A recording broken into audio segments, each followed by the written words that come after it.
What is going on, everybody? I go by Philly Mike, host of the Philly Tall podcast, but we are back with Battle Birds Podcast, the pregame show where you gotta be. I guess we copy because the Eagles do pregame shows too, so I'm copying again.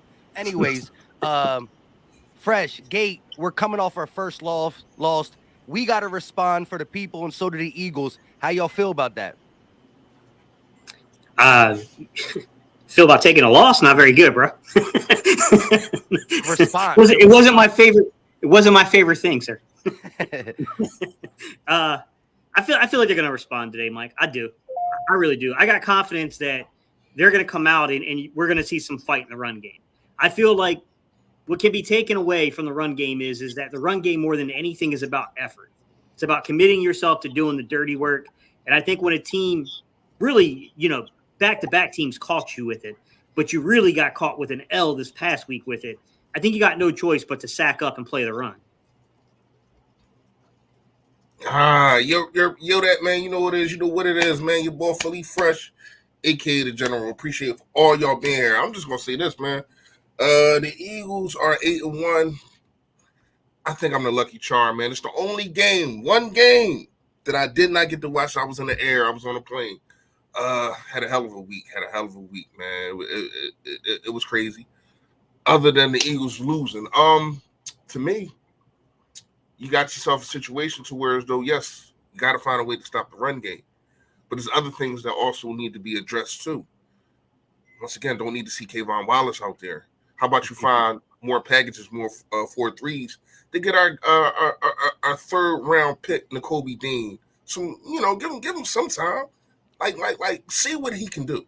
He can't be that. He can't be worse than Kayvon Wallace. And yes, Howie Roseman does it again. Now, these are not eye-popping things, but he sees something that needs to be fixed, and he gives Jonathan Gannon the hammer and the nail. Now, we're going to see what Jonathan Gannon does with these tools, because Howie is giving them everything. Now, Jonathan Gannon got to deliver, y'all.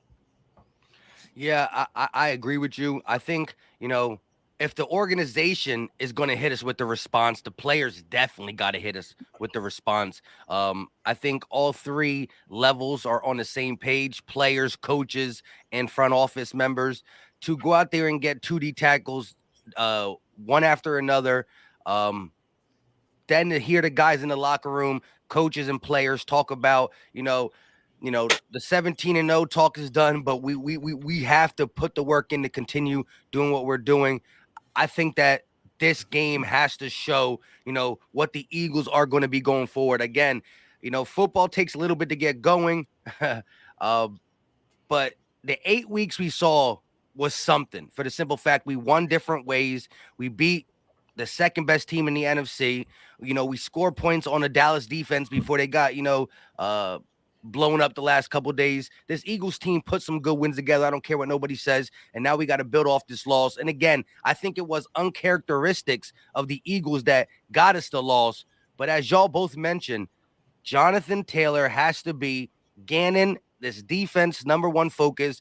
Every team, until proven otherwise, is going to come out with that, run the ball, play action, take little chunks of yards in the passing game. Nobody's beating us over the top, really, because we're not allowing them to, but we're getting this dissected down the field in little play action touches to the running back, tight end, and wide receivers. So the Eagles got to show that we're done allowing it, and it starts with Gannon. How many 5-2 fronts we going to see again, Gate?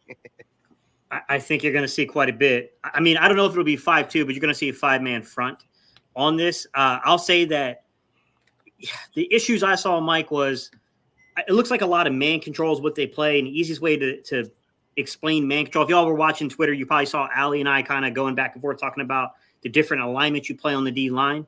So when you play man control, it's like you're basically taking your man through the two gaps that are on your assignment. This is generally speaking, it's done when you're in a 0 or a 2 or a 6, one of those type of alignments where your head's up on your opponent. I'll say that my opinion, Mike, is I like Marlon Tuipulotu a lot. You know that Jalen and I have an ongoing bet between us about Marlon Tuipulotu's future with the Eagles. It's lasted 2 years now. I'm hoping I get a third year to try to prove it right against Jalen. With that said, man, I don't think that Marlon Tuipulotu was able to anchor the line in a man control assignment, controlling that A gap. And man, I think we started springing some pretty big time leaks in the run game. Now, the crazy thing is that we didn't get beat with any chunk plays per se last week, right? But the problem was you lost too many times on runs of over 4 yards on first down. You didn't generate any negative plays. And I think a lot of that has to do with the fact that you didn't have a Jordan Davis at that zero technique. You didn't have a Linval Joseph who's coming in. I guess the real question is, Mike, Reese, how many snaps is Linval Joseph going to be out there? Can we get the type of impact we need on 20 plays from him, week one? Well, not week one, but his first week inside of the system. To me, I think you're going to see him in mostly first downs. Short yardage, probably third and ones, and if the case may be, fourth and ones and stuff like that. Mm-hmm. I'm not sure how healthy, I'm not healthy, but how in shape he is. He has been sitting on the couch since last year.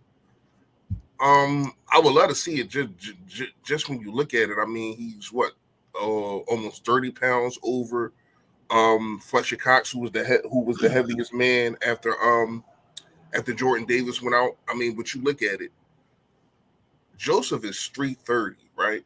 And a big man. Jordan Davis is 360. Crazy. A bigger man. Like, that's a big boy, man. That's a big boy. And you could tell we miss him, obviously. But yeah, you're gonna have to find a way to implement him. And you're saying his name wrong. It's Tulupalu.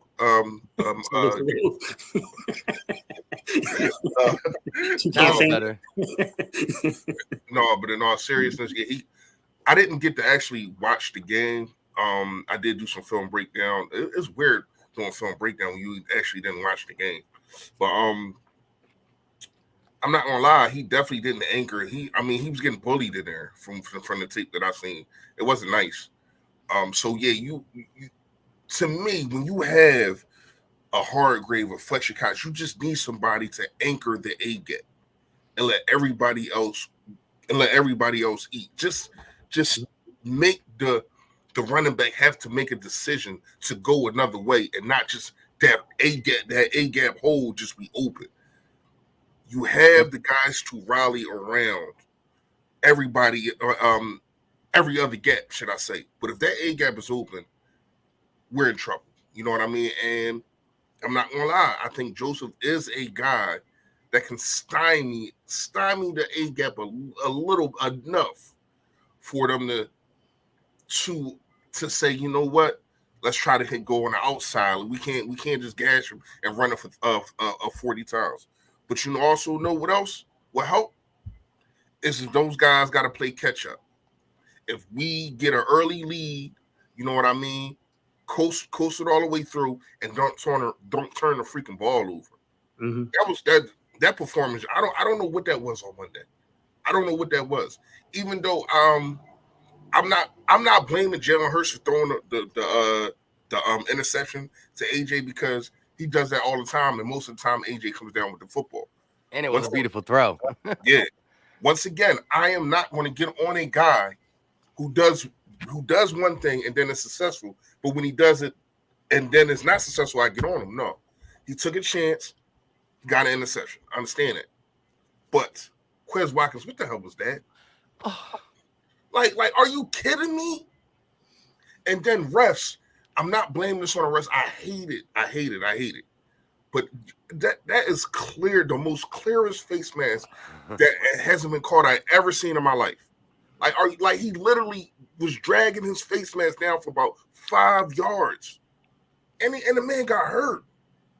Now I don't know if that man got a fine or whatever. He did get a fine.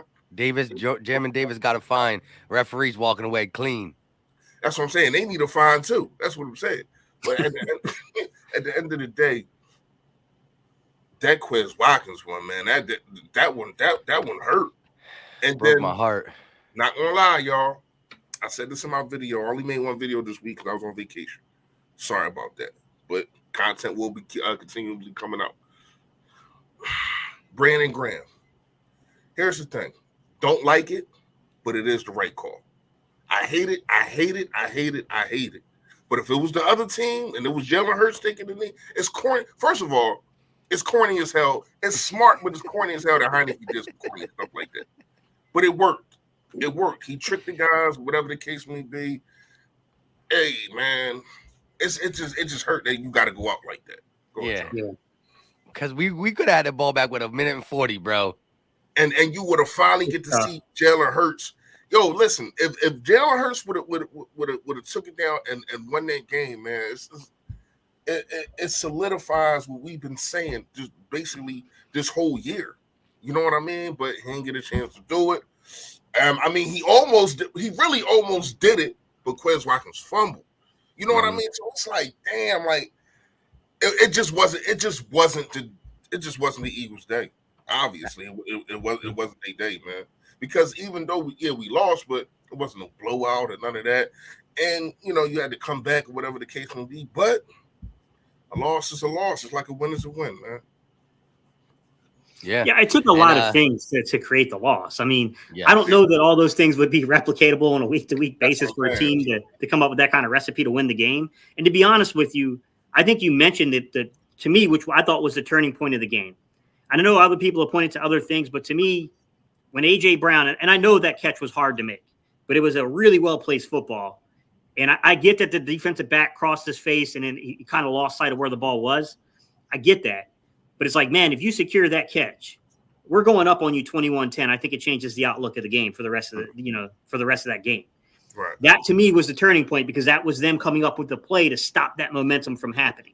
Because it was about to be the same recipe that's gotten every other team beat. It was about to be replicated again. And sometimes you just got to give it you got to give it to the opposition, man. On the road, they came up with the play they had to make. You have to make that play or it's over. And I agree 100%, Gate. And then not only did they stop the play to get us, stop the play that would have had us the momentum, us a big lead, and us doing what we've been doing, it also was the start of us not seeing the ball much for the next 2 quarters. We started playing too loose with the football. Like I love Quez, and I get Quez trying to get up and trying to make a play. I get it, but you got reckless with the ball. You see the new Dallas. Quez drill? Even Dallas, that was a clear face mask, should have been called, all that, agree with it. Dallas was still reckless with the ball tight into a formation like that. Bro, you got to secure the ball better than that. You just do. Like, we got reckless with the football. I get that, but I think he loosened up after the guy was pulling on his face. Yeah, it's got to get called. But no, I'm not even saying that. What I'm saying is his leg was already getting pulled the way he was going down. He got hurt because of the face mask. So whatever happened in that junction right there, I think his leg was already getting hurt, and it's just like and then he let go of the ball. I get what you're saying. You definitely need ball security, and yes, Mike, I did see it. I'll put it in my last video, but you need that. Shout out to the coaches for doing it.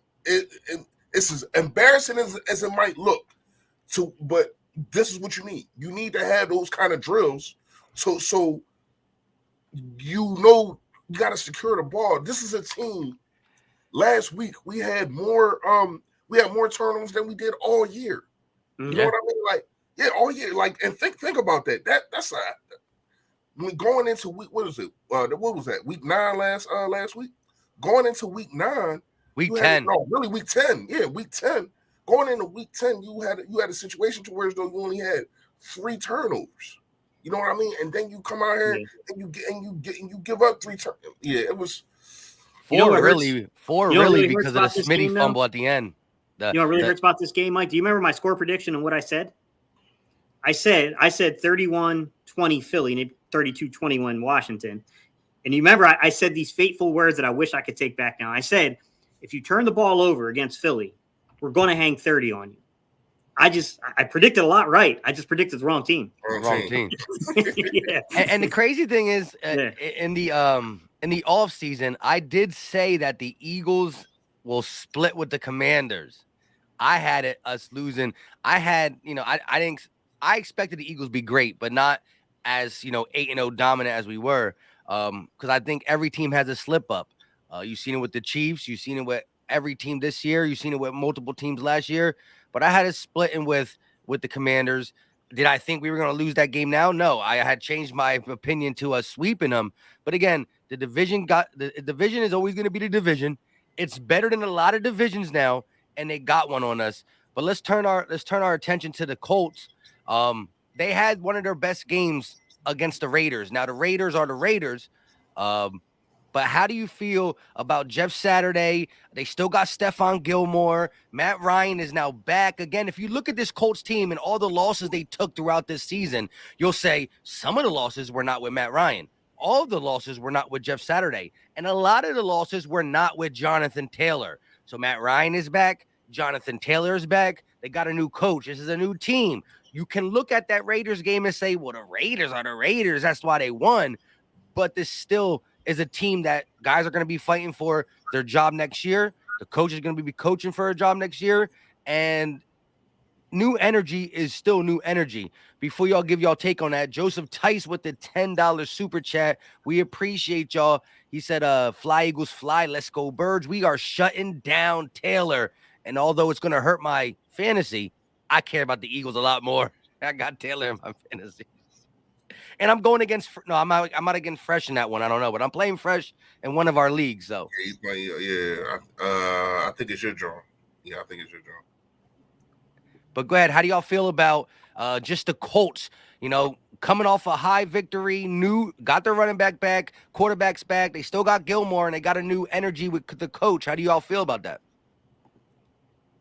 I mean, me personally, Mike, I do think that while they got some guys healthy, they're also pretty beat up coming into this game. Look, I'm not a big believer in Jeff Saturday. I think he just called a terrible Raiders team personally. And to be honest, man, I don't think that it's as easy to adjust your scheme to a new play caller in the middle of the season like they just had to do. I think they're going to be very basic on offense. And I think as long as, like I said, you got to sack up and stop the run, because what's the easiest way to mitigate this is to run the ball at you, make you force us stop the run. Let's draw the clock out. Let's make this a long, extended game, because all we're going to do is try to keep your defense on the field as long as possible, because the last thing that they want is a 30-plus point game, because they're not going to hang in there. So, I mean, to me, I think you're dealing with a lot of the same circumstances that you just played last week, except for I'll say that I think that for face value of the teams coming in here, I thought Washington had a better roster than what I see in Indianapolis. Indianapolis has got guys that can hurt you, man. Michael Pittman Jr. is a ball player. Jonathan Taylor's a ball player. Matt Ryan's an above average quarterback. I'm going to call him that. It's above average range. He hasn't been particularly good off of play action this year, though. So you're going off of like, okay, you got a veteran quarterback. He's got plenty of years playing play action, but he hasn't had the productivity off of it this year. So how do you place that in terms of, is this a game to where maybe the opportunity meets it? You know what I mean? Like it's one of those situations to me. I honestly think that if you can shut the running game down here and force them into actually having to throw the ball and actually have to test a rookie coordinator at this point, because this was their assistant quarterback coach just a couple of weeks ago. I think you got a pretty good shot of blowing this game out. I kind of feel the same way. When you look at it, yes, they had talented players, but once again, we have more talent. Thought we had more talent last week, but once again, you shot yourself in the foot with the turnovers. If you play a steady game, you keep the ball off the turf, and you get turnovers, it should be a landslide. Not trying to be cocky, whatever the case may be, but first of all, we kind of own Matt Ryan. We owned him since 2017, for real. When you look at it, a different jersey, same player than me. Not gonna lie, yes, you got to shut down a run, and this is the most concerning thing to me. And Jonathan Gannon is, once again, he's scaring me again. You look at these names on his defense. I'm talking about all four. I'm talking about you got a guy who just won a national championship. Has not even played a defensive snap. And you got all this talent, man. Like, if you just look at the names, you're never going to have this much talent again. You're never going to have this much talent again, because you're not going to be able to sign everybody back. But that's another statement for another day. I say that to say this. We need to take advantage of these guys. when I'm looking at the highlights, I'm asking myself, why the hell is Darius Slay getting burnt by McLaurin like this? What is going on? And then I look at the tape, and you got him in because the actual highlights don't show exactly what happened, but you got this guy in what, cover 2? Like what are you doing? They played a weird concept, Reese, and I don't even understand how to explain it exactly. I mean, I would love to actually ask Jonathan Taylor what the hell he was doing, but he put him in a trail technique. He put him in a trail technique like he's playing man coverage, but he was inside of a zone. That's what I'm saying. Like, what the hell? I don't get it. I don't get what they were trying to actually. I don't get what they were trying to execute there. And you know it's a problem. You know it's a problem when Gate want to. Gate's like, I really would love to ask Jonathan Gannon this question. Yeah, like, and then you do that to the fastest player on the field. Like, Scary Terry is the reason that they're calling that. The dude got speed. Yeah. And I'm like, what? Like, so to me, man, if a lot of people saying Super Bowl or bust, and this is really kind of off the rails where I'm going here. But to me, man, our biggest weak link is Jonathan Gannon, man. Because you have the talent on the defense. It's just the scheme. The scheme, I don't know what the hell you're doing sometimes. I don't. Go old school. Let these guys, if you feel as though Darius Slay needs to travel, let him travel. But let these guys play one-on-one. Let CJ Gardner be a ball hawk that he is, and let Marcus Epps control the backfield. I don't understand what it like. It's not that hard. It's not that this dude. It's frustrating because it's like, dude, you got all this freaking talent. Schwartz would have loved to have all this right here. Mm-hmm. What? Yeah. Are you kidding me? Like, he got to figure it out. He has to figure it out. I understand just 2 years ago, you was a D-back coach. I get it. I understand it. But, dude, this is your second year. And everybody has improved except for you. Yeah. Shane Steichen, Jalen Hurts, all the guys that we was looking at. I got a feeling Steichen's going to be a head coach after this year. You said what? I got a feeling Steichen's going to be a head coach after this year. Yeah, we're going to lose one of them. Yeah. Hopefully, I think Steichen and Brian Johnson. I think there's a chance both of them are gone. Yo, he's doing a hell of a job, man. Well, Shane is doing a hell of a job. But that's what I can't even be mad at him, man, because I want him to succeid. But it's like, Yeah. like this is such a good coaching staff offensively. Like, I really hate to lose any pieces. I felt like that in 2017. I'm like, I didn't want to lose Frank Wright. You know what I mean? But it is what it is. Well, Frank might make a return if we end up losing some members of our coaching staff. But to your point, man, the Gannon thing is just wild, right? Like, you got caught twice last game with 10 men on the field, and I understand that the position coach could have been the reason, but after it happens the first time, you have a coach, you have a talk with your staff, regardless of whose fault it is. It's under your tutelage and overseeing. So it goes on Gannon twice. I would like to know. I still haven't really watched exactly when they were, but was it on third down? Yeah, I was about to ask you that.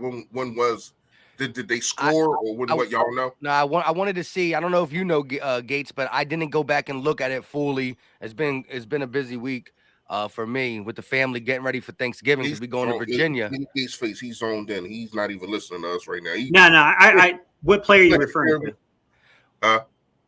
Do you know what the plays were for the two times we had only 10 guys on the field? No, I don't. I was kind of shocked to learn that. Yeah, I was kind of shocked to learn that. Yeah, like, why would you admit that? Just keep that shit quiet. Like, don't admit that. Like, what are you doing? Yeah, that's what I'm like. I'm like, bro, 2 times, and he just. No, I didn't see him yet. I'm gonna find him. You know, I'm gonna find him. I would be upset. Wait, he the one that said something. It wasn't like the media or anything. The media said it, and then he did try to brush it off. He was just like, "It's my fault." Pretty much, he said, "My fault." Next question. Like, man, like, you just like, bro, you just like, yo, man, we got caught in a substitution change. Like, don't say, like, don't come out and be like, yo, it's my fault that we're playing with 10 men on the field more than one time. Like, come on, man. Yeah, that's ridiculous. Like, you can't like that. You remember back in 2018, the whole Groh. I always thought Groh got a bad rap in Philadelphia. I always thought Groh was a better coach than people thought. Wide receiver coach, I thought he was good. Yeah, you just cannot come out and say, I don't know how to use this guy. Right. You can't say that. You cannot say that. He said that about Matt Hollins? No, it was old dude we traded from Detroit, Golden Tate or whatever. Oh, yeah. He said he didn't know how to use them. Like, you can't say that.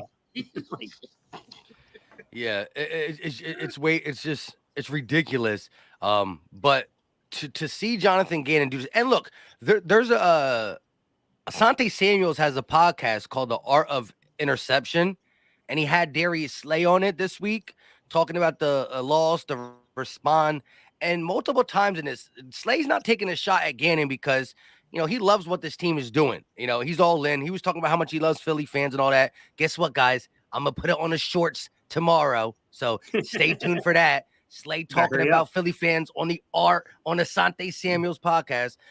But he talked about being Samuel said, who are you as a DB? He constantly kept saying, I'm a man press corner. Like, if Darius Slay has to describe himself, and he can play all different coverages, don't get me wrong, but he talked about how he would always shadow in Detroit. He talked about being a man press coverage. He talked about if the guy's bigger than me, I don't press him as much, but I can do different things because I can rely on my speed. I'm still one of the fastest guys in the NFL. My catch-up speed, this, that, and the third. He talks about that. And sometimes I would love Gannon just to let him be that man press corner that I know he could be. Let him follow, let him shadow, let him do some of the things that he can do, Like, I would love to see him shadow. Now, how would that affect Bradbury and the fact that he would have to, rotate on the opposite side, but he's always following the number 2? But, like, I'm not saying you can never just let a corner man press all the time, but I would love to see that more. Slay just said it on the podcast, bro. That's what he feels about himself. It's tough, Mike, because they reverted back to some man coverage last season. You remember down the stretch. They reverted back to man coverage. I don't know, man. I don't know. Like I said, it's tough because, like, I know people want certain names in here like Vic Fangio, but that's not going to change the way that we're playing our corners. It's the same thing. We're going to play the corners the same exact way with Fangio. The only difference is instead of having somebody who's duplicating the system, you got the guy who created the system. That's the only difference you're going to get there. Me personally, I've always been more of like a Greg Williams guy. I've wanted Greg Williams in Philadelphia for like numerous years now. It ain't going to happen, but it is what it is, man. Like, we just got to hope that they find a way of shoring up this run game, bro, because you cannot play January football like this. Like, you can't. You've got to get negative plays in the backfield in the run game.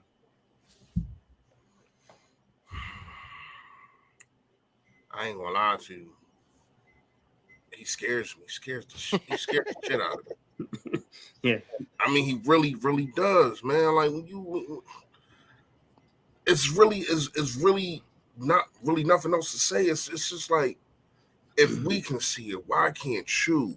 And then not only that, when you put these guys in different in these fades or whatever you want to call it, the follow, the shadow, whatever you want to call it, when you letting these guys basically get off of the line of scrimmage and not putting press coverage on them, then the blitz can't get there. Mm-hmm. Yeah. So you can't you're taking away a guy's superpower, and then you're taking away a blitz because it's not going to be able to get there in time because once again it's pitch and catch. Now it's not the sticks defense picks and catch, but it's still the same damn thing if you're not putting pressure on these wide receivers. But it's crazy. When you let these guys play one-on-one, you see how successful it is. You see we get turnovers. You see that Darius Slay is literally shutting people down and Bradbury right behind him. Then you revert to this. Why are you trying to get cute? If it's working, don't try to fix it.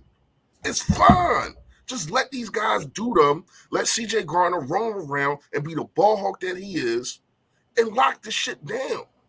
Stop having these guys. I'm not going to say Darius Slay is confused, but sometimes it's just too much. Just man up. Man up. I'm shocked they don't play more cover 6 because what you got is a mismatched pair of corners. You got Slay, who's more of a man press corner, and you got Bradbury, who's more of an off corner. Mm-hmm. You would think that something like a cover 6 would make more sense because if you played it in the true Fangio style, then one of your corners is going to basically have that man assignment, and the other corner is going to be basically on the offside. You need a better third safety for that. Okay, like the play cover 6, you need a better third safety.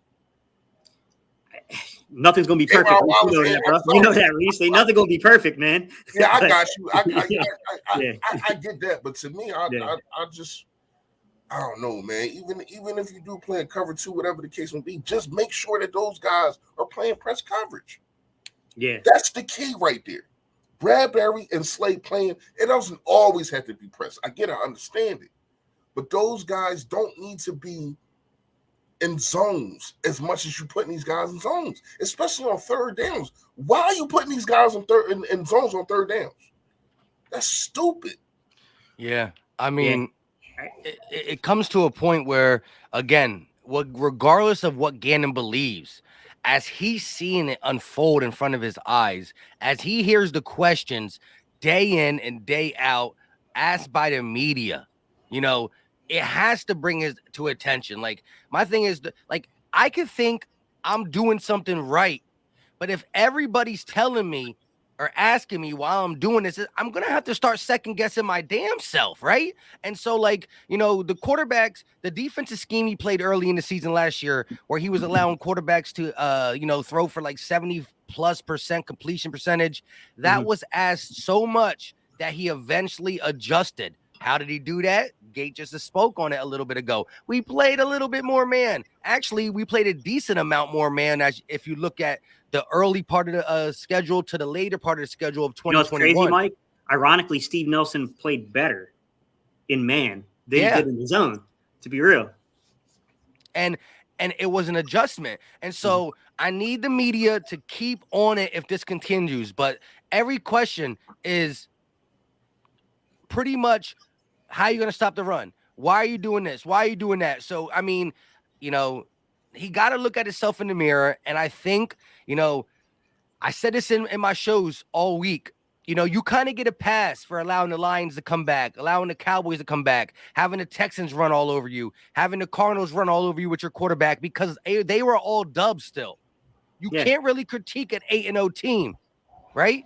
Well, you can, but, it's nitpicking. Well, now it's not nitpicking. We're not undefeated. We got beat by a division team where the defense was on the field for probably a season high across the league, bro. Yes, our turnovers were bad, but that's also could be just a lack of playing, to say the least, for that offense. And you can't just do what you're doing unless it's working. My biggest thing with Gannon the whole time has been he goes in with a game plan and he takes too long to adjust. Vikings game, his game plan was good. He stayed with it. But when his game plan is bad, he doesn't adjust to the middle of the third quarter at times. He takes too long. And Nick Sirianni spoke on that. So I hope that's a point of emphasis for, have your plan B, C, D ready to execute earlier. So someone's asking why it's ironic that Steven Nelson played better when we switched over to a man than his own, because Steven Nelson is a short zone corner. And I'm not making fun of his stature and height. He's a short zone corner. He plays better around the line of scrimmage. That's what he is. He lacks the foot speed normally to play down the field, and you always normally have to send safety help to Steve Nelson. Part of the reasons that Gannon gave us he secretly said, he didn't outright call it out, but he was basically implying that he couldn't do a lot of the wrinkles he wanted to do in the defense because he felt like he always had to lend help to Steve Nelson's side. But the fact is that when we went to a man coverage situation, challenged the receivers at the line of scrimmage, none of these teams really had enough time to take advantage of Steve Nelson's lack of speed because the pass rush was on him. So we actually played better. I mean, that's the irony in the situation. Hey, I do got a question for you. Like I said, I didn't watch the game. How did Josiah Scott play? Was he okay? He was all right. He got beat. He got beat on one play, but it was a defensive offensive pass interference. It would have been huge on us, but again, it was a pick play. That's kind of why he got beat, but he did decent. But I will say, just having him on the field is, And I've noticed this every time Avonte Maddox don't play, Gannon's defense looks at an all-time soft. He bubble wraps the defense so much more when Avonte Maddox is not playing. Like early in the season, there was a time where he missed a game or two. They were one of the games that I complained the most about him. And now last week, what we asked Avonte Maddox to do on the island, in the slot, doing this, that, and the third. And quite frankly, he's one of our best tacklers in the secondary. He's a little dude.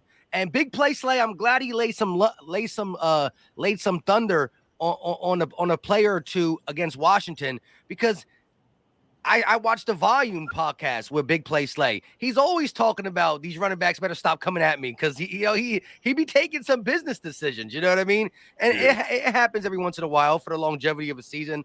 But our secondary is not the best tackling secondary, and Jonathan Gannon's versatility with Maddox is missed when he's not there. But that's still no excuse. If Maddox ain't there, he ain't there. You still got to adjust and not bubble wrap this defense that much.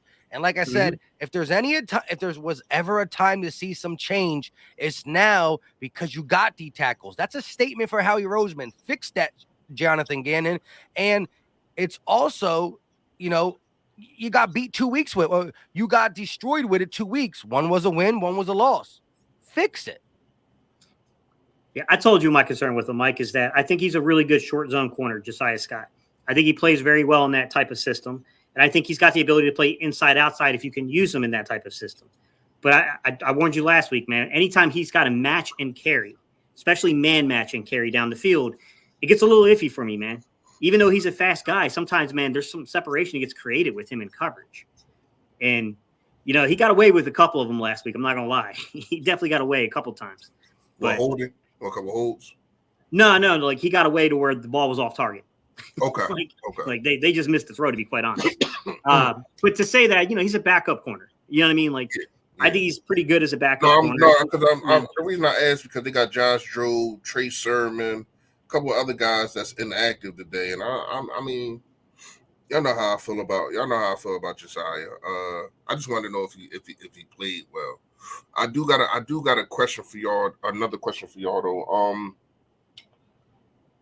I know who my guy is, but I want to hear from y'all. Chat too. Y'all always welcome. Y'all know that. We lost a big part of our offense, man. Last week on a sucker cheap play. Mm-hmm. Who's going to fill that hole? Pause, but you get what I'm saying. Who's going to be the guy to have to step up, man? Because we know what Dallas Goedert does, not only with the screens and the yak and all that, but the blocking. I mean, I'm pretty sure Jack Stroll is going to be able to hold his own with the blocking, but you're going to have to mix things up because of what Dallas Goedert is so important to this team. So important to this team. And to me, if you don't find a way, you're going to have to use more than one guy to find a way. To me, for the screens and everything, I need to see some more Kenneth Gainwell. I don't care if it's not 13 personnel, two running backs. What's that? 22. Anyway, you get what I'm saying. Two running back. I don't care what you got to do. I don't care if you got to use Kenneth Gainwell. This guy is a weapon. We have not been using him as much as we really needed to. I guess we didn't really need to, but I think going further until Dallas got to get back, to me, he is the guy to fill in some of it. Now the blocking, that's a different thing. We're gonna have to figure that out, and the offensive line going to have to step up too. But to me, offensive weapon, I think Kenneth Gainwell needs to be used more. What do y'all think? I think there's no replacing Dallas Goedert inside of the system. Unfortunately, I just don't think we have anyone who comes close to that level of talent in that tight end room. We got guys that have pieces and elements to what they do. I think Jack Stahl's a pretty good blocking tight end. And I think he's got more catching, receiving ability. Yeah. But he's not Dallas Goedert. He's not dynamic. You know what I mean? Yeah, he's not dynamic. You know what I mean? But I definitely think he, a little out route for 5, 6, 7 yards. He could do that kind of stuff. No doubt about it. You could probably hit him on a tight end screen still. He plays with a little physicality to him. I agree with the overall premise that you're saying, Reese, which is that it's going to be by committee, and it's not just in the tight end room. It's going to be at receiver. It's going to be at running back. It's going to be everywhere is how you're going to replace that. I would expect to see a lot more 11-man personnel and maybe potentially 10. I don't know if they'd go that high, but I mean, I would like to see them kind of spread out and do some stuff through the spread formation because you don't have Goddard to help you out blocking. So I think the way you combat that is to spread your opponents out and give Jalen Hurts a clear line of vision to see what's going on. That makes sense. None of us are going to be enthusiastic about that because we've seen this before. I get it, but I just don't know what else you do. I know a lot of people are like, Steve, why don't they, you guys have asked me for like freaking weeks. Why in the world do they not build in hot routes? Like, what the heck is going on with our selection of hot routes? I don't have an answer for you, man. That would be something I would need to have like Kevin Patullo, who designs the passing game, and like, Steichen together, be like, yo, what are we doing? Like, why do we make the adjustments we make? Like, is this a preference that Jalen has? Like, is this just your preference from a coaching standpoint? Like, I don't get it either. But I think that I would look at Zach Pascal. I would look at Quez Watkins. I would look at Miles Sanders. I think those guys should get an uptick in the production that they've had, over previous weeks. To me, I think it's crazy that you don't give the ball at least 16 times a game, whether it's through running the ball or just checking the ball down to Miles Sanders. He should be touching the rock 16 times a game. And that's another thing I didn't like from that Washington game that I want corrected. And this game is set up to be kind of similar. Washington is really good against the run. The Colts, for all their, up and downs in the season, and again, new coach, quarterback's back, the running back is back, and they still got Stephon Gilmore back there. They can stop the run. The Colts are, I think, number 2 in the NFL in stopping the run. So are we going to go away from Miles once again because a team that we're playing is better against the run than the pass? My thing is, when you run the ball as effective as we do, I'm talking Sanders, Scott, Gainwell, Hurts, you never should just go away from it, ever. Like, even if a team is number 1 against the run and number 32 in the pass, you still got to keep that 60-40. Like, in the first half of this of this Washington game, we were back to the 80-20. I thought it was the Dallas game again last year, where I thought Miles Sanders left the building. I didn't even know he was out there. Like, he touched the ball like 3 or 4 times in the first half of that game. You can't do that. So, I'm all for throwing the ball more. I understand that you want to play to the defense weakness, which passing the ball against this Colts team is, but you gotta get the ball to Sanders. And as you said, I still would like to see him involved in the pass game. I do think he's a better receiving target than it's led to be. We saw his rookie year. Yes, he had a couple down receiving years. It's crazy, right? Like, what he was his rookie year. It is crazy that, like, where is that magic, man? It can't have just completely dissipated. He was catching 40-yard bombs. He was hitting him he was running receiver routes. Exactly. Reese, you're the former running back. I mean, what do you think happened? Why they disrespecting him like that, Reese? I don't know. I don't get it. I don't get it neither. Maybe I don't know. Maybe they see something that we don't see in practice. That's the only thing that maybe he's not catching them in practice, so they're not throwing it to him. Maybe the scheme is not that for him. But I do like it. You're gonna have to run some will routes that we really never see from this team. It's always screens. It's not really will routes, but a will route can definitely get you a touchdown.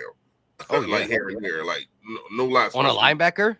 Yeah, especially with the speed and agility that Miles Sanders has. I don't know, man. I don't know. But those two tandems of Miles and Gainwell should be scary it should be scary in the passing game, and it's really not. But maybe they got a chance now to do it because the passing game was really focused on Dallas Goedert, AJ, and DeVonta Smith. Now with Dallas Goedert gone, you got to fill that hole. Pause again, but you get what I'm saying. but you get what I'm saying. You're going to have to fill that void, and those two right there, I didn't even think of Miles. I'm glad that y'all brought him up. Not gonna lie, to me, I just been thinking that was Gates' player of the game, Miles, and We didn't use him at all. Man, I didn't understand I was that. so mad. Like we had did he get what 4 carries? catches in the first half. Wait, Like, what what did he get? 4 carries, 5 carries, Yeah, all it through the was whole game? ridiculous. It was rough. It reminded me of the what was that, Dallas, when Miles only had 2 carries? That's what I see. The whole game. Like, man, when AJ almost secured that catch, and I thought we were going up 21-10, I was like, "Oh, my prediction's about to come true." And then they took the ball away, and I was like, "Man, I'm dead in the water." Yeah, I don't eat, but for real, even last game, the game before that, they got kind of pass happy to me. They came out pass. Now we won the game, so it really wasn't too much complaining about it. But I didn't like it. Like the first 5 plays was passes.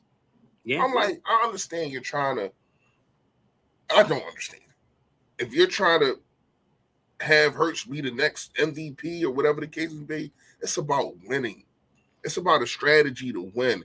And this offensive line loves to beat up on people. Let them do their job. They love to beat up on people. Kelsey is one of the best, if not the best center at getting to the second. Matter of fact, he is the best. I don't know no center that gets up to the second level like this kid does, and nobody can stop him. Nobody. Yeah. Use your guys to the best ability. And to me, that has not really been happening. Now, we're going to we gloss over a lot of things where we're winning. But once you lose, those things start coming to light. So now everything is coming to light. And the things that we did want to talk about, but it just seemed like you're a party pooper because you talk about the bad things. Or now we get to talk about them. And then Jonathan Gannon. Hey, listen, I'm talking about him no matter what, man. Like if you are a real football guy, you understand he need to be talked about. But yeah, man. So when you look at it,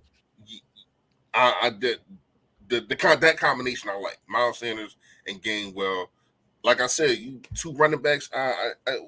Damn, y'all. What is that called? 22 personnel, right? When it's 2 running backs. Pony. Any 21, 22, 20, they're all 2 backs. Yeah, pony. I like it. Yeah. It is pony, yeah. I wonder why they don't do more pistol formations. Just because I honestly love the pistol. I like the pistol. I mean, with the athleticism we have with Jalen Hurts and then with guys like Kenneth Gainwell, Miles Sanders, like it's difficult to defend that, man. When you don't know the direction the back's going in, that's difficult to defend. And my thing is, and I do like what they do with the quarterback sneaks. Dallas Goedert isn't here anymore, so Dallas Goedert literally dragged Jalen Hurts in for one of those touchdowns one game. I can't remember what game it was, but I do like how they push Jalen Hurts with how strong his legs are. But I would like to see some power eye too. Let's we got the horses up front to just play smash mouth football. We really do, and just blow you out the water. You're not getting the ball. We're going to protect the ball, and we're going to run up and down this field, and we're going to run straight at you. We have the personnel to do that. We can win at so many different styles, and we really have been doing that. But I do want to see some playoff football out of this team. Hopefully this week. You won at almost every other level. I really want to see just Miles get some work. Boston Scott get some work. Kenneth Gainwell, y'all just ride these guys for this win. You know what I mean? They say Leonard is on IR. That's their best defender. Go at these dudes, man. Can we bring up contract on one player? Because I see his name mentioned in the comment section, and I think if you don't get the deal done before the end of the season, we're screwed. CJ, get him done. If you don't get this deal done before the end of the season, there's no way we're going to be able to retain him. He's putting the league on notice. He putting the league on notice. I was on a bad team. Now I'm on a good one. But can I say this?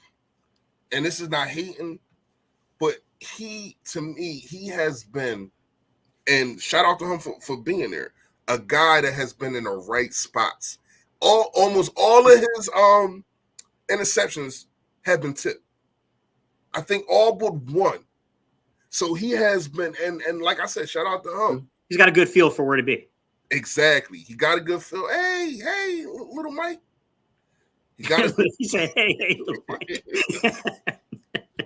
Yeah, That's long hair. Don't care. My man looked like Tarzan. I mean, my wife wants to get a cut, but I don't want to cut his hair just because I ain't never seen a 3-year. Like his hair is long, like middle of the back long.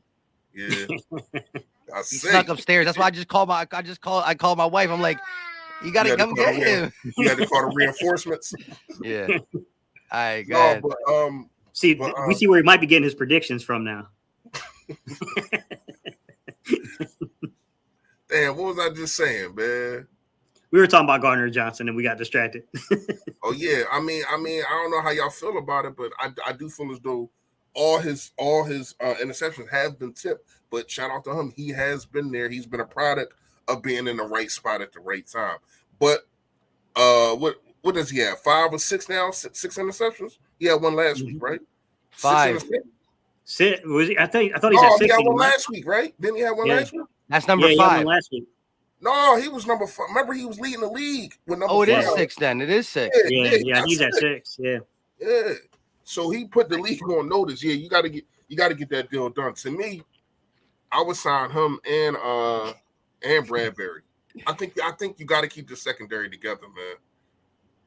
I mean, it's going to be interesting what they do in the draft, to be honest, because we can't sign everybody back. I mean, it's going to be impossible. No. So, I mean, I would think that they're going to rebuild on the D-line. Those two. Yeah. I would think they're going to rebuild on the D-line, but it is hard to ignore the fact that you got older corners, too.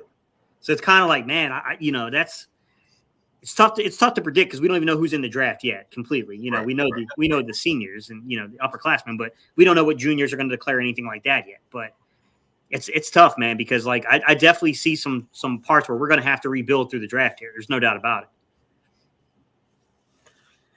Yeah, man. And wait, real quick though, how he's a guy that understands like that you got to get the contracts done early. Like he's that's one of his things is he gets the contracts done before. Like, look, we got Dallas Goedert last year when he did, he had an okay year. Now he was playing as one of the best tight ends in the game. And so, by we're week 11 now. I would have thought that you would have heard breaking news how he gets this deal done already. But to allow him to get 6 interceptions and then just November is the deal month. But here's the thing: it's so many deals that he's looking at right now. We got to remember, Jalen Hurts doesn't have a 5th-year option. He wasn't a first-round pick like most quarterbacks are. Yeah. So his last year is next year. Miles Sanders, you got that contract that you're looking at. You know what I mean? He got a lot on his. This is going to be an off season for the ones and not just signing people, but seeing who to sign back. You know what I mean? And maybe he is looking at it like, let's see what we can get in the draft first. Yeah. Like you said. There's definitely some hype, man. There's some hype around a few players I'm hearing, and not the obvious. But, like Miles Murphy's getting some hype. Jalen Carter from Georgia is getting some hype. I'm like, all right, like this is going to be an interesting draft, honestly, to see what the Eagles do because we got 4 picks currently in the first 3 rounds. So I'm curious to see what they do if that turns out to be a top 5 pick in the end. Saints keep losing too, like you just said. Top 5 pick looks to be more. Can you imagine that turns into the number 1, number 2, or number 3 overall pick. Man, now I don't know. I don't know. Houston stinks. Hey man, they about to become my second favorite team. Houston stinks. Come on, Houston. Number 1 or number 2. Who else? Who had number 2? Is the Lions at number 2? Not the Lions won last night. Yeah, the Lions won. Oh, Lions won. I think Pittsburgh won. There's a couple of teams that won and kind of pushed it. But I mean, the Saints are basically sitting everybody this week. On, man.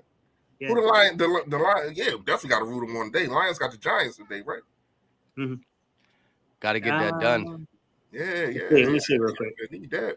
Yo, let me ask y'all this. I know this ain't Eagles talk or Colts talk, but we got the Vikings and Cowboys playing at 4:00. I'm going to watch that game. I don't care. People say, why do like Cowboy fans talking about we don't watch Eagle games? I watch Cowboy games. I watch my division if they're playing at a time that the Eagles ain't. Vikings lose. Well, now we're a game and a half back in the lead for the number 1 seed. Cowboys lose. We're further away from them. Plus, we just hate the Cowboys. But with 8 games being left, 8 or 9 games being left, that half a game ahead, it's not really. I need more of a cushion. Yeah. I still never want to root for the Cowboys though, ever. Yeah, that's a tough one, man. I don't know who to root for that in that game, bro. I got like no rooting interest in that game. I know who I'm rooting for. Listen, it's our division, so you got to worry about the division first. Always got to worry about the division first, and then I get it. They right there on the hills, but that's our job to keep winning. Yeah, it's in our hands. We don't have to wait for anybody to lose. It's in our hands. You know what I mean? So to me, you take care of business. And you let the Vikings beat Dallas. You know what I mean? I really wish they had pushed this game to primetime, so primetime Kirk could have beaten them. Because boy, I would have loved it. Ooh, that'd have been bad. Yeah. I mean, if this the game of the week, that's kind of considered primetime. Nah. They're gonna try to weasel their way out of that. Yeah, they're not spinning it that way. The Eagles only beat the Vikings because it was prime time. Shut up! I hate. Ridiculous. Yo, that is crazy though. Like when you look at it, we got one loss, right? And the only team that on our side that has one, the only team in the NFL that only has one loss is the Vikings. And guess who gave them that L, man? That gotta feel good as an organization. It's like we really running this shit right now. Like it ain't really nothing that nobody can do with it. Yes, we took a loss, but to me that it took so much for them to win by what was it, 6 points? No. How did they score at the end? Because we did that little play where you throw it somebody 10 yards and you start to like do the pitching back and stuff, and then they try to pitch it back to Jalen and it hit the ground and they ran it in, and then he started grittying. Okay. Yeah, my man hit the gritty. He hit the gritty on that touchdown with 0 seconds left. Like we weren't even playing, bro. Stop playing with us. So, Kristen, the one that concerns me about OBJ, it's not really Dallas, man. The Giants are a tough team. They're fighting tough. You get someone like OBJ that can come in and actually play outside as a receiver, man, that team starts to look a little differently. The only saving grace we got is Daniel Jones is still trying to throw him the ball. If you get after him, it don't matter.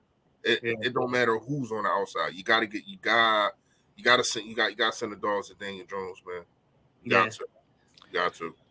But yeah, we coming up on that hour. Listen, wherever you're watching it, hit that like button. We are live on 3 different channels: Philly Tall Podcast, Gate City Sports Channel, and Philly Fresh's channel.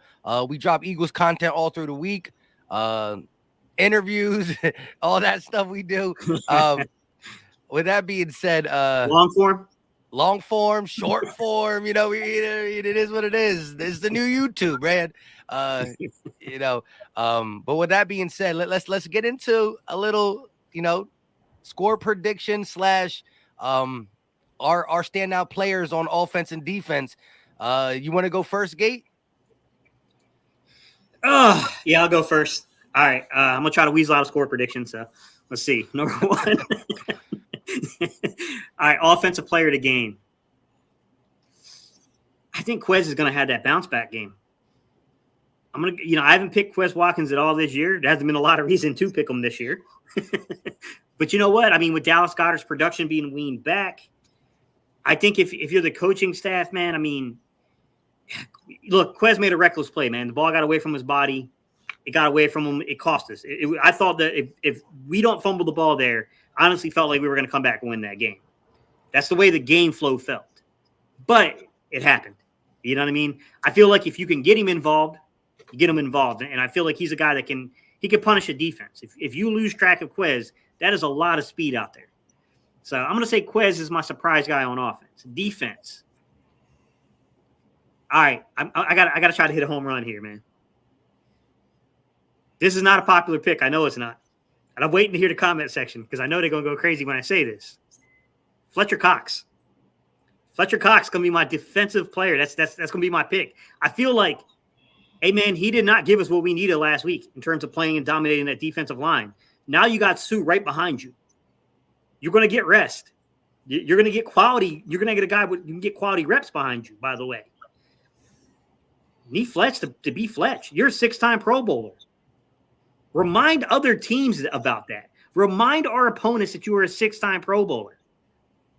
Come on. Hey, Score prediction. Damn it. he always pauses after Hey, that. Mike, you No, was I about was to getting away with it too, because Mike forgot. I was waiting. In my head, I kept saying score, but he's not going to get away from this one. Score prediction. Look, man, I know the Colts are going to try to run at us, and I know there's a chance that this turns into where we're not effective, and we're done because we can't stop the run. But I got faith that the run is mostly about effort. It's about getting in there and actually pushing dudes around it, and you got to put forth effort to do that.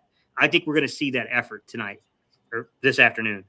I'm going to say Philadelphia 34, Indianapolis 13. 34-13. All right. You want to go, Mike? Nah, I'll go last. All right. Offensive player. I already talked about him. I think he should be implemented into the game plan with the loss of Dallas Goedert. I'm gonna go with Kenneth Gainwell. And I'm not saying that he's going to be the best offensive player on the field. I'm saying he's going to finally have an impact. They're going to use him more. You know what I mean? So I'm gonna go with Gainwell. Defensive player. It's not his fault, but he definitely needs a bounce back game because every time I turn on the highlights, it just seemed like he was getting scored on or McLaren was doing what he wanted. But it wasn't his fault. I'm going to go with Darius Slay, man. I think he comes up big. I think most likely he's going to be on a Michael Pittman, who is a slower receiver than a McLaurin. So I got him coming up with a big pick. And not shutting Pittman down, but they might actually put him on Campbell. I think Campbell's the faster guy, so they might put him on Campbell. And Kirsten, Tyree Jackson, I think he's still hurt. He's off the pup list. He's on the roster, active roster now. He's on the active roster? Oh shoot. 6'8", 6'7". Yeah, he's a big dude. I like it. Yo, y'all know how I felt about him last year. I like that dude a lot, man. But anyway, score prediction. I definitely think that this offense is mad about a lot of things, and that's not holding the football. And I think that the Colts are in trouble. So I think we put up 38. Colts put up 14. Okay. 38-14. I like that score. Offensive player, I'm going to go with somebody that I talked about throughout this week. I was up, and that's A.J. Brown. It was mainly due to his ankle that he had a bad game, but man, 1 catch for 7 yards is not what we need from our go-to wide receiver. So I think he bounces back with close to 100 yards or right around 100. I think he gets a tub today. And he cooked the Colts last year too. Yeah, he did cook the Colts. I really wanted to say Miles because I want them to run the ball, but I need to get the bounce back game from I just lose his name real quick. AJ Brown. I keep wanting to say Alshon Jeffrey. I've been saying that on my videos on accident for some reason when I think of it, but it's retarded. But AJ Brown bounce back game like that. Yeah, I can't disrespect him like that. AJ Brown bounce back game on defense, right? Y'all had some good ones. You picked Slay, you picked Fletch. Both these guys got to show up for different reasons. I'm going to go with the linebacking core, and I'm going to say TJ Edwards. I think that when you talk about stopping the run, we talked about our secondary getting beat for tackles. We talked about the D-line getting pushed off. Them linebackers got to start stepping up in the run defense too. And, TJ Edwards, before he's been, pretty decent in coverage this year, he's been our run-stopping linebacker. And through these 2 weeks, gap discipline has not been the linebacker's strength.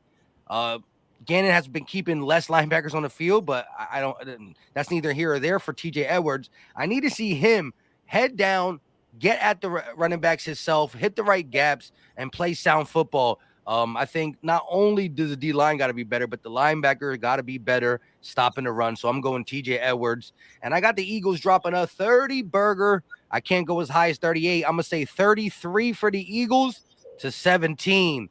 and I won't have no type of Quez Watkins reaction because that broke my heart, man. I wanted to start celebrating, and as soon as I started fist pumping, Man, yeah. I thought I was gonna break my TV, Mike. I'm not gonna lie. that's the parts that being live for is hard because I know I'm live, but at that one particular second, I don't remember. And I don't remember. I don't realize I'm live, and I try to keep it on a composure, and that's why after I did the whole he really fumbled, all I could do was just sit there quiet a little bit. But bro, everyone's trying to tell me like, oh, it might not be a fumble. It might not be a fumble. Like, man, did you not see that? That was a fumble. I was hurt, and nobody touched him. That's the crazy part. That like he picked it up. I don't know when he picked it up. The dude gave him a hug. All he did is give him a hug. It was like it wasn't a strip tackle. It was just a hug, and he just dropped it. You know where that come from, though, too? In my opinion, opportunities. He don't get opportunities like that, so he was hyped. You know what I mean? Like this is something that you do all the time. You just you subtle with it. He was got a little bit out of his comfort zone, man. It's no excuses, but he do need more opportunities. Just like I seen in the chat. Shout out to whoever that was. Miles Sanders too, man. Like he said this at the beginning of the year. Opportunity asked him. That was your guy, right, Mike? John Clark asked him. Yeah. Like, I need opportunities, and we seen when he gets those. Wait! I had that in my video. I had a player interview in my video. I did that before in the offseason. Here we go. I mean, thank you for bringing that video up too. You know what I mean? You already know. I always got your back like Cairo Pratt. No, but in all seriousness, man, like this guy he was on pace for what 1,200 yards was it a couple games ago, and it's like the last couple games, man, in both games he has not cracked combined 100 yards. Eagles told him down there like, listen, we can't. Dang, he's about to break 1,000 yards. We're not gonna be able to sign him next year. Let's remember in the game before that he had 95. They took him out. He couldn't get over. It's like, are y'all messing with this guy for the like? I don't understand what's going on with that. Like, just let the kid ball, man. The kid can ball. He can ball. Let him ball, man. I think like I said at the beginning of this game, this need to be one of those games you just dominate the run. You run all over these. I don't care if first of all it's going to be cold as heck in Indy. I don't care how. It's a dome. It's a dome, though, right? Is it a dome? Yeah, they play in a dome. I was gonna make a video about this, but I was like, you know what? Let's not. Jeff Saturday's trying to instill culture there. I understand that, but listen to this. So he wanted to toughen his players up. So he made the Colts practice outside in 35, 33 degree weather to get them tougher to play the Eagles, but they're playing us in the dome. So his reason was not because we're trying to get you. Like, I understand if they were coming to Philly and they're trying to get used to the cold, blah, blah, blah. But he just did it to toughen them up. But it's like, bro, you're having your guys practice outside when you're going to be playing the game in the dome. Person said they opened the dome. I just seen the picture. Oh, they did? Yeah. Right. She said they opened it. Then I give it to him. They try to get used to that cold weather. I ain't mad at it. So what are they opening it for? I don't understand. What are they opening it for? I guess they want the weather elements. I don't know. I can't say, Reese. I don't know. That don't favor them. Yeah. I know it doesn't. But that's stupid. Yeah, I love that the Eagles are a cold weather team. I don't believe in domes. I think you should be playing with the elements. You know what I mean? And after you read the super chat, I do want to talk about something. Somebody brought it up in the chat, and I do want to discuss this. All right, real quick, War with the $5 super chat. We greatly appreciate the support. He said, Gilmore having a great year. He will follow AJ. I'm looking for Miles to get involved a lot. And also Reddick having a big game. Yeah, we haven't called Reddick's name too. I'll co-sign this.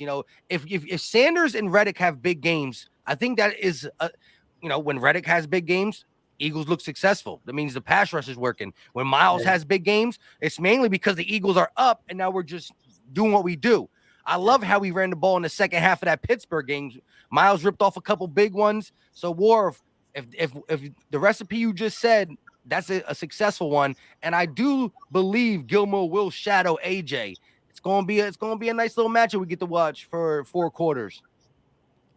Yeah, Gilmore fell off a little bit to me, so I don't know how that's gonna go with him, especially with the scheming of Jonathan. Sorry, with the scheming of Nick Sirianni and the crew. I do got a question though, and to me, because of how horrible the third stage of our team has been, the special teams, like, would you look at a guy in Darren Sproles? I mean, people laugh. How old is Sproles? Huh? How old is Sproles now? Probably like close to 38, 38, 39. I'm just talking about just return. I'll do it. He's our age, Reese. Huh? He's our age. Yeah. That's for punt returns? He can't be worse than Covey. Whatever the heck. That's true. I get it. I get it. But my point is how long will we have him? I just need him to return punts. That's all I need from you. I don't need you to do nothing. And it's crazy that you got to put a roster spot up just for that. But Covey, that's all Covey does, and he doesn't do it. He is horrible, like literally horrible. Yeah, I agree that Covey didn't have the shake that we thought. 39. He's 39. He's 39. But I will say this, guys. Even if we add Sproles, who at 30, 38, 39, it's like our age, Reese. Man, they're not blocking for these dudes either. I'm not too sure that's the right move either. Yeah, he did, and he had like 3 injuries on that one hit in 2017. He broke his wrist. He fractured like a neck bone or something. Yeah. he tore his ACL on one hit. So that's a cause for pause. I'm just tired of seeing this dude out there. He looks like he gets hit by a Mac joke. Every time he gets tackled, I cringe. I feel sorry for the guy, and I'm praying there's not a fumble because listen, tackles look tough in the NFL, no doubt about it. But when he gets hit, it looks like a crime, bro. I can't believe he hold on to that ball though, right? He do hold on to that ball. I'm trying to think of older special teams players. How old was Brian Mitchell when he played for us? When he left us, or when he played for us in the early 2000s. He was in his 30s, but it was the early 30s. Early 30s. All right. Yeah, I'm trying to think if we've ever had anyone over like 35 back there handling that type of responsibility. Yeah, I mean, I know Vi Sekahema wasn't Vi with the Giants before he was with the Eagles. He was with another team. Maybe it was Cardinals. I can't remember. But listen to this real quick. So Eric Weddle is 37 years old, and remember, he came to the Rams during the playoffs. And so look, when Kay Adams was talking to Darren Sproles, he said it. Hey, look, what I got left in the tank is return some punts or maybe a playoff push. And listen, 37-year-old safety Eric Weddle, who got to tackle people, he got to run in coverage, was able to do that for the Rams playoff run and Super Bowl. We can't have Sproles, who's 2 years older, just return punts. Like, I understand. Yeah, that 2 years mean a lot though when you're 30. Hey, Mike, you don't get it. You hear me? Just 2 years ago, I could dunk. I can't dunk no more, Mike. Lord. Listen, I hear you, but look, playing safety at 37 for a couple games when you ain't practiced for a while, that got to be tougher to say the least. But look, at the end of my video, because I did a video on that not yesterday, the day before. I said I was kind of joking around, but I was a big Sproles fan. Short, was it? No. We good. We good. Yeah. Well, no, that was my main goal, is to get the interviews in my pocket. Anyways, I loved Mighty Mouse throughout his career. Like I loved him on the Chargers. I loved his game on the Saints, and I was glad when the Eagles got him. But I think it would be more of a fan thing. But just move Covey. Like I want to see Quez. I would like to see Quez. I would like to see Boston Scott. I would like to see just somebody else than Devin. You got a speedster in Devin Allen back there who got a little bit more meat on the bone. Like I don't know, man. Now watch. Oh, pause. Yeah. With that being said, shout out to Young Truth 512 with the $2 super chat. Covey gets hit like NFL blitz. Yo, no lie. It's like Covey got a magnet to defenders. Like, I'll be looking, I'm like, why are you running that way? You clearly got a lane over to the left. He runs straight to defenders, man. It's like, I'm like, this dude, man. They gotta find somebody. I know I said drive the game, it scares me, but our special team scares me too, man. Not gonna lie to you. Hey, Kevin, I get that Tom Brady is still balling at above 40 years old, but I ain't never saw Tom Brady try to take a punt return. I'm just going to call it spade a spade. That's two different things, my guy. See what happened when he tried to catch the ball two weeks ago. Those are very different things. Yeah. Yo, you saw him retweet that though. So he Brady quote tweeted that and said, "Y'all lucky I slipped, or I would have mossed him for 6." So I love his energy. Yeah. He quote tweeted because Barstool, one of the Barstool sports channels on Twitter. Yeah. Posted it. It got a lot of views, and Brady was like, "Y'all lucky I slipped. I would have mossed him." Yeah. He out there old as shit, drunk. Right, crazy, man. I love it. But look, we are live on 3 channels. We got 400 plus watching on 3 channels. Again, wherever you are, hit that like button, subscribe, check out all the people on the panel. Gate City Sports Channel, Philly Talk Podcast, and Philly Fresh's channel. Again, the like button goes a long way. We've been live for an hour and 15 minutes. The game will be on in about 30 minutes. We all got to do our little routine rituals before the game. I will be live doing the play-by-plays. If you want to come through and chop it up, that's to each its own. But before we get out of y'all got anything else before we get about? I saw someone look, this is a controversial topic. I know it's probably not the best one to try to go off on, but they're talking about Jalen Reagor being better than Covey. I haven't really tracked Reagor in Minnesota. I don't know how he's doing there in terms of punt returns, but I don't think that was the problem. I think the optics of a first-round pick being relegated to your 5th wide receiver and your punt returner was the issue. Not necessarily if he would be better than Covey at it or not. And even still, with Covey, it looks like a crime when he gets tackled, and we don't get no many yards. But with with Reagor, we go backwards or we fumble. So I don't know. Hey, real fast, everybody. And we can still see this after we get off. Everybody, check in, let us know where you at, where you from, and we all know we repping the Birds, but everybody's from from different parts. Let us know that, and I will be going live at halftime. We're gonna talk about. I'm predicting a 14-0 halftime lead. We're gonna talk about that, and stay Philly, stay fresh, y'all. Okay. Hey, I'm awake. Just to be clear, bro. We all want Covey to break a punt return. We're not rooting against him. But, I mean, come on, man. Our own security staff didn't buy that he was a football player. They wouldn't let him in the gates.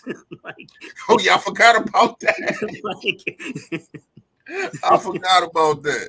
Yeah. Well, look, you know what? And it's funny, all this talk. Watch him return on this game. That will be just hilarious. I would love it. I would love it. Dave Kirk with the $2 super chat. Yeah. That's pretty. I'll take it.